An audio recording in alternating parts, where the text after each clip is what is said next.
here is the final civil war of the Soviet system, and 100% of the casualties are being felt by former Soviet citizens. From an American point of view, what we're seeing is the single greatest threat ever to the American Republic is in the process of defenestrating itself.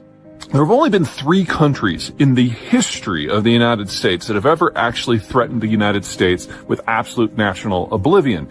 And so whatever policy set this or that president might want to have that's open or closed or based on trade or strategic issues, there are 3 countries that have always been standouts. The first one is the United Kingdom. The United Kingdom is the only country that has invaded the United States, and it did so twice. It's the only power we've ever faced from the Eastern Hemisphere that's actually ever had boots on the grounds within the continental United States. And so there has always been a special place in the American heart for our cultural parents. And decision after decision after decision that was made not just in the early decades, but throughout the 19th century and the first half of the 20th century was about how to handle Britain in a special way so that the Brits finally admit that the United States has grown up and is no longer a teenager. Nations can be very familial. And so that came to a head with World War II. When it became apparent to everyone that the Brits really couldn't fight the war without American assistance, and we had Lend-Lease, and for the low price of 40-odd, wildly outdated and technologically incapacitated destroyers, the United States forced the UK to give up the entirety of its entire military footprint in the Western Hemisphere. On top of that, once we got to the Bretton Woods talks at the end of the war to figure out what the post-war order was, we not only did not give the Brits any special dispensations, we actually charged them in terms of interest on their loans, even more than we charge all the other allies. And that kind of put the United Kingdom into the position that it is today as an American ally that strategically cannot function independently of the United States. There was kind of one more little bit of underlining that happened with the Suez Crisis, where the United States actually threatened publicly that the Brits would have to pay up on all their World War II loans at once, which would have thrown them into a depression, and even offered publicly to ally with the Soviets briefly in order to drive British forces out of Suez. And that was really kind of the last hurrah for the empire as an independent entity. The second country was Mexico.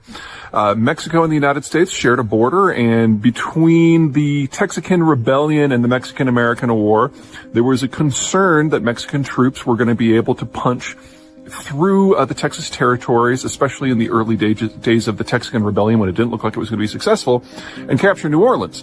And if that had happened, then the entire American hold on the Middle Continent would have gone away, and that would have meant everything from Ohio to Nebraska would have basically been Mexican territory, and the West Coast would have never happened. So the Mexican-American War happened, and the Americans ended up annexing about half of what had at one point been Mexican territory. Fast forward that a century, and we glared at each other from time to time, but really didn't have relations until we got to the 1980s. And then under Reagan and eventually under Herbert Walker Bush, we negotiated the NAFTA Accords, which are now fully in place, and the two countries are each other's highest demographic intermingling factor and top trading partner. And I don't want to suggest that the relationship is all sunshine and tacos all the time, but we're definitely through the worst of it, and we're building a formal partnership with a renewed set of expectations, just like we have with the United Kingdom. And then there's the third country, the Soviet Union, which started pointing nuclear weapons at the United States as early as 1950. The challenge posed by the Soviets was always different from the previous two, because with the United Kingdom, it was ultimately not a cultural issue. We were from the same cultural stock. It was an issue of control. And in the Mexican issue, it was two neighbors struggling to see who was the dominant power. And it was never going to be a battle for to the death. It was a battle to see who was going to be the big man. But with the Soviets, it was economic, it was strategic, it was ideological, and it was about your ability to simply exist. You know, nukes do that to the conversation. So we always knew from the beginning of the American-Soviet conflict of the Cold War that there could really only be one. And so when the Soviet Union fell in 1992, there was more than a little bit of celebration. And there was this wonderful part in the 1990s when we thought, you know, maybe we can recreate Russia in a different way to become different in some way where we don't have this bad blood between us and we can be a degree of partners.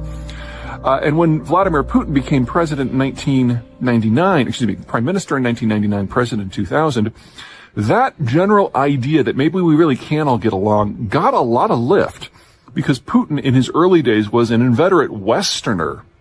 And there was actually open discussion, maybe not all that serious, but discussion about Russia perhaps one day joining the European Union and NATO. And so what we've been dealing with now is kind of a reversion to the norm. Because the Russian ethnicity is the only one that has ever actually threatened the United States with physical annihilation, it's difficult to see any way out of this where we agree to try to get along again, especially now that the Putin government has repeatedly brought up the nuclear threat time and time and time again. It's like the one way to get the Americans' attention, although I would argue from the American point of view, America's attention is not what you're after if you're trying to prosecute a war in your corner of the world and not invite American intervention. It's like, if anything, it brings us to the table in a very bad way from your point of view, and we've seen that time and time again. What's going on here is, in many ways, a wonderful opportunity. Remove the morals from the equation. Remove the human suffering from the equation for a moment.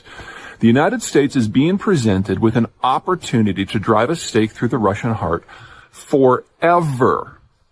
Think about what the United States has committed to this war to this point. A bunch of artillery, a bunch of Stingers, a bunch of javelins.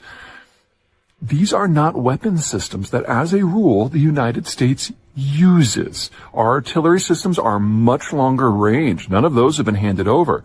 We don't use Stingers because we have an air force. We don't use a lot of javelins because we have tanks.